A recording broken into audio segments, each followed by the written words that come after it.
जय श्री राम, जय श्री बालाजी।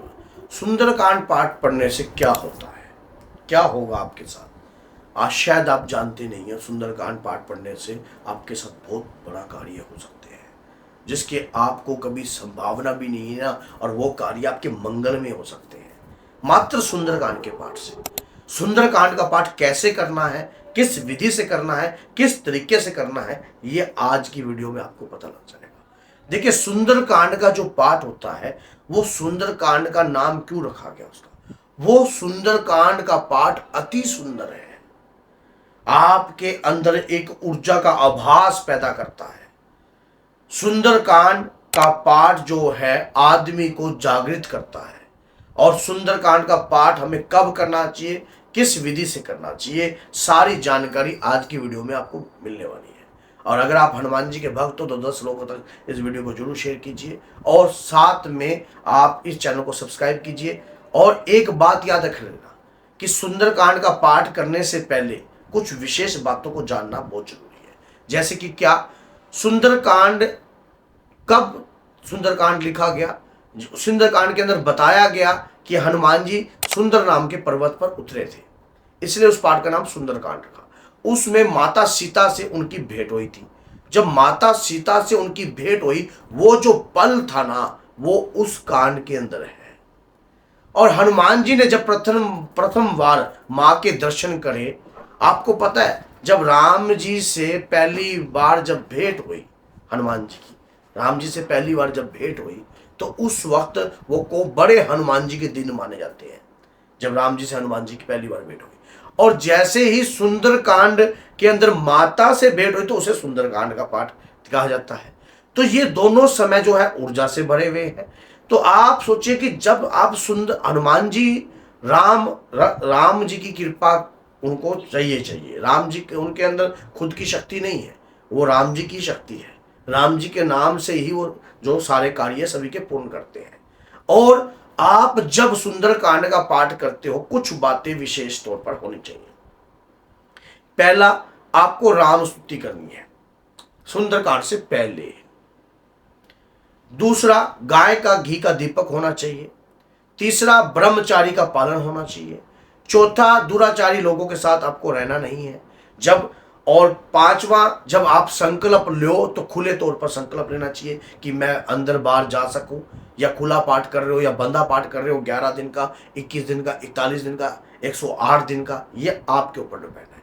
जब आप पाठ करते हो, जितना भी आप पाठ करोगे उसका छठा दशांश हवन करना चाहिए। सातवां, आपको भोग जो है सुंदरकांड में 11 पर देना चाहिए। सातवां ये है कि सुंदरकांड को आपने संपुट लगाकर करना है। संपुट जरूर लगाना है सुंदरकांड में, ये बात याद रखना। संपुट क्या होता है, जैसे कि मंगल भवन अमंगल हारी, दबस अजल बिहारी, दीन दयाल विरत संभारी, हरुनाथ प्रभु शंकर भारी। हे प्रभु, मुझ पर शंकर भारी है। ये नियम बनाकर और ब्रह्मचारी का पालन करिए। कुछ छोटे छोटे नियम, आप सात्विक भोजन का आहार कीजिए, तामसिक भोजन का त्याग कीजिए। और सुंदरकांड करने वाले व्यक्ति को दूत जरूर प्राप्त होते हैं, बाबा के वीर जरूर प्राप्त होते हैं, बाबा की शक्ति जरूर प्राप्त होती है। जो सुंदरकांड का पाठ करता है उसके जीवन में सुंदरता ही सुंदरता बढ़ जाती है। क्योंकि जब माता सीता से हनुमान जी की भेंट हुई, तो उस वक्त दादा वीर बजरंगी बहुत व्याकुल थे, और 100 योजन तक समुद्र लांग कर आए थे। तो उस दौरान माता सीता को जब उनकी भेंट हुई और उससे हनुमान जी को भूख लगी, तो माता ने कहा कि अपनी तृष्णा को शांत करें। तो शांत कर कर आपने देखा होगा उस वक्त रावण की लंका लगा दी हनुमान जी ने। तो जब आपके घर में आप सुंदरकांड का पाठ करोगे, और उस दौरान प्रभु वहां पर सुनने जरूर आएंगे, क्योंकि भगवान राम की कृपा का प्रताप से उन्हें वरदान प्राप्त है कि जहां राम का नाम है वहां हनुमान जी का काम है। आपके घर में अगर सुंदरकांड है, वहां हनुमान जी का काम है, तो वहां पर हनुमान जी आपको जरूर मिलेंगे। अब हनुमान जी वहां पर जरूर मिलेंगे, वहां भगवत पूजा चल रही है, सारा कुछ चल रहा है, तो वहां पर हनुमान जी तो आएंगे, वो तो आपसे दूर रह ही नहीं सकते। तो उस दौरान वहां पर भक्ति पूजा पाठ से वो शक्ति जो है दिव्य रूप में कार्य करती है, आपके घर की रक्षा करती है। पहला पॉइंट तो ये सुंदरकांड का बेनिफिट। दूसरा, अगर कोई मनोकामना आपके मन में है, कोई मनोकामना चल रही है, तो उसका फल भी आपको शीघ्रता से प्राप्त हो जाता है मात्र सुंदरकांड के पाठ से। आप टारगेट में शुरू में संकल्प लेकर कहो कि मैं इस मनोकामना के तहत ये सुंदरकांड का पाठ कर रहा हूं या कर रही हूं। अब इसमें कर रहा हूं या कर रही हूं भी हो सकता है, लेडीज भी कर सकती है, अकेला जेंट्स नहीं। लेडीज अब 21 दिन का कर सकती है, अपने मेंस्ट्रुअल पीरियड को गिनकर उसके दौरान 21 दिन गिन ले, तो उस दौरान जो है उसे लगे कि उस दौरान भी वो सुंदरकांड का पाठ कर सकती हैं। 11 दिन का भी कर सकती हैं, 3 दिन का भी कर सकती हैं, 3 रात्रि का भी कर सकती है।